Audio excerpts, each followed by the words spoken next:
Iran जंग में अब तक एनर्जी तंसीबात को पहुंचने वाला नुकसान का तखमीना 58 अरब डॉलर लगाया जा रहा है, जिसमें कतर की सबसे बड़ी एलएनजी फील्ड पर हमले के बायस कतर ने एलएनजी की सप्लाई भी बंद कर दी है, जिसकी वजह से पाकिस्तान में बिजली की पैदावार मुतासर हो रही है। और रवा हफ्ते के दौरान पाकिस्तान में एलानिया और गैर एलानिया लोड शेडिंग भी देखी गई।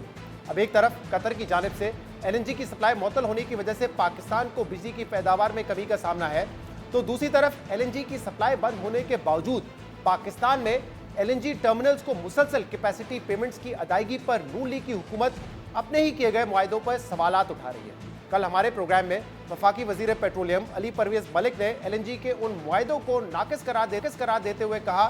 कि मैंने कभी नहीं देखा कि फोर्स मेजोर के अंदर आप कैपेसिटी पेमेंट्स अदा कर रहे हो, क्योंकि जब नागुज़ीर हालात की वजह से जिम्मेदारी पूरी नहीं कर सकते तो कैपेसिटी चार्ज कैसे हो सकता है।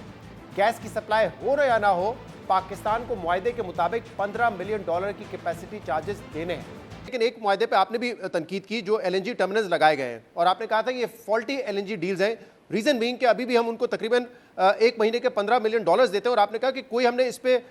एग्रीमेंट में कोई टर्म्स एंड कंडीशन नहीं रखी कि फोर्स मेजोर की वजह से भी अगर एलएनजी नहीं सप्लाई हो रही होगी तब भी इनको कैपेसिटी पेमेंट इन टर्मिनल्स को, 2 एलएनजी टर्मिनल्स को देनी पड़ेगी। तो लगता है आपको कि हमने फॉल्टी मुआहदे किए थे? फॉल्टी किए थे कि नहीं किए थे,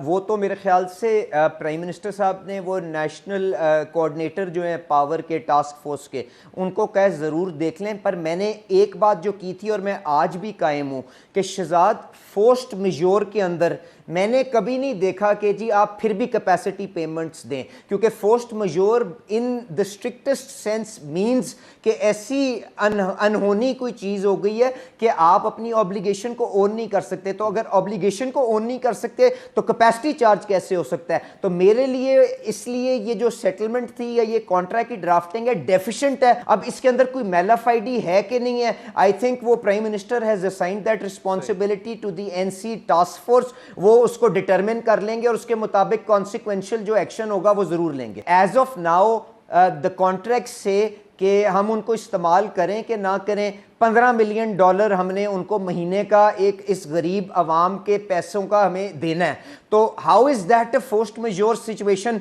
जब हमारे पास गैस नहीं आ रही, कतर ने बंद कर दिया? इट बैफल्स मी। अली परवेज मलिक ने यह भी कहा है कि वजीर आजम की हिदायत पर इन मुआहदों की इंक्वायरी में यह देखा जाएगा कि इनमें बदनीयती का अंसर शामिल था या नहीं। यानी अली परवेज मलिक एलएनजी टर्मिनल्स के उन मुआहदों पर सवाल उठा रहे हैं जो नून लीग की 2013 से 2018 की हुकूमत के दौरान किए गए थे, जब शाहिद खाकान अब्बासी वजीर पेट्रोलियम और नवाज शरीफ वजीर आजम थे। और अहम बात यह कि अब तक नून लीग की क़यादत इन एलएनजी टर्मिनल्स का क्रेडिट भी लेती रही है, लेकिन अब 10 साल बाद नून लीग के दौरे हुकूमत में वजीर पेट्रोलियम एलएनजी टर्मिनल्स के साथ किए गए मुआहदों को समझ से बालातर करार दे रहे हैं। इस पर हम मजीद बात करेंगे, जिसके लिए हमें ज्वाइंट अवाम पाकिस्तान पार्टी के secretary general doctor Miftah Ismail, जो पाकिस्तान के साबिक वजीर खजाना भी हैं। डॉक्टर साहब बहुत बहुत शुक्रिया, आपने हमें ज्वाइन किया। ईरान जंग और स्ट्रेट ऑफ हॉर्मुज़ की बंदिश के बाद हमने देखा है मिफ्ता साहब कि ऑयल की जो प्राइसेस हैं, सप्लाई हैं, वो मुतासर हुई हैं, जिससे पाकिस्तान पर भी बड़ा असर पड़ा है। और ख़ासतौर पर जो एनर्जी तनसीबात पर हमले हुए हैं, जिसमें कतर की फील्ड पर हमला हुआ, तो कतर ने फोर्स मेजोर की वजह से जो अपनी एक्सपोर्ट है एलएनजी, उसको बंद कर दिया है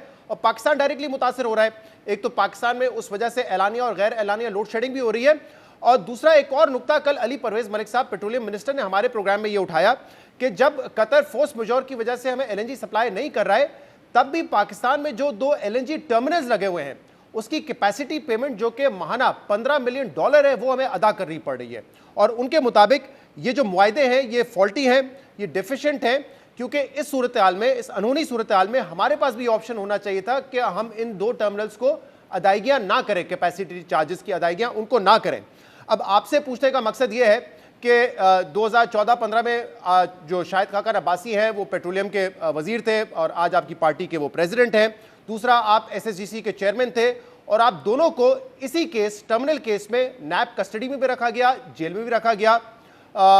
अब जो है दोबारा उन टर्मिनल्स के हवाले से बात हो रही है कि ये जो कॉन्ट्रैक्ट्स थे ये फॉल्टी थे। क्या कहेंगे इस पर आप? देखिए, एक मरतबा पहले जब नैब के चेयरमैन चौधरी कमर जमान साहब थे, जब कंप्लेंट हुई, शाहिद सत्तार साहब ने की, पूरी इन्वेस्टिगेशन हुई और हम लोगों को ये कहा गया कि कॉन्ट्रैक्ट में कोई मसला नहीं। उसके बाद दूसरी मरतबा शेख रशीद साहब ने और इमरान खान साहब ने कंप्लेंट की, जब चेयरमैन जावेद इकबाल साहब थे, कि जो कि आपको पता है कि ख़वातीन के हरासमेंट वगैरह में भी बहुत इन्वॉल्व होते थे और जो कि अच्छे आदमी नहीं थे। उनके ज़माने में फिर शाहिद अब्बासी को और मुझे जो है वो जेल में रखा गया। मुझे 50 दिन, शाहिद अब्बासी को 2.5 महीने सॉलिटरी कन्फाइनमेंट में नैब में रखा गया, और उसके बाद मुझे 3 महीने, उनको 5 महीने अदियाला जेल में रखा। अब जो नए चेयरमैन हैं, इन्होंने भी इन्वेस्टिगेशन किया, लेफ्टिनेंट जनरल रिटायर्ड नज़ीर भट्ट साहब, और इन्होंने तो फिर इनके इदारे ने कहा कि बिल्कुल इसके अंदर कोई भी गलती नहीं थी और कोई भी फाइनेंशियल मसला नहीं था, और इन्होंने ये पब्लिकली कहा है क्योंकि कोर्ट में जमा करवाया और कोर्ट से ये केस डिसमिस हो गया। अब अगर अली परवेज साहब और शहबाज शरीफ साहब फिर से केस करना चाहते हैं तो कर दें, कोई मसला नहीं है। शाहिद अब्बासी को वापस नैब में डाल दें, मुझे भी वापस नैब में डाल दें, लेकिन ये बात याद दिला दूं कि शाहिद अब्बासी ने जो एग्रीमेंट किया था वो नवाज शरीफ साहब ने अपनी काबीना में अप्रूव किया था, इसाक डार साहब ने अपने ECC में अप्रूव किया था, और शहबाज शरीफ साहब इसमें हर जगह इन्वॉल्व थे। तो अगर अली डार साहब अली परवेज साहब अगर मेलाफाइडी, जो इन्होंने वर्ड इस्तेमाल किया जो कि इनको बिल्कुल नहीं करना चाहिए था, बहुत ही गैर मुनासिब इस्तेमाल था ये वर्ड का, ये करना चाहते हैं तो करें,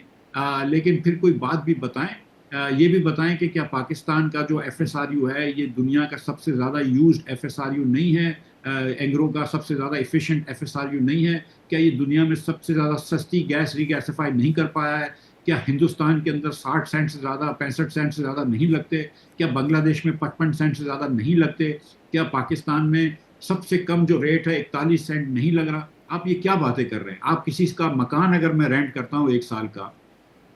और अगर मैं 1 महीना छुट्टी पे चले जाता हूँ, तो क्या मकान मालिक को किराया नहीं दूंगा उस महीने का? ये ऐसी बातें कर रहे हैं वो कि अगर आप PSO को कतर गैस नहीं दे रही, तो SSGC ने अगर किसी से कॉन्ट्रैक्ट किया हुआ है, उससे वो कॉन्ट्रैक्ट के क्यों पैसे ना दे, मेरी समझ से बाहर है। बात असल में ये है कि देखें, इस वक्त बिजली की लोड शेडिंग हो रही है। पहले जब अली अच्छा, परवेज साहब बैठे थे, मैं इस लोड शेडिंग पे आता हूं मिफ्ता साहब, क्योंकि आपने 2-3 बातें की।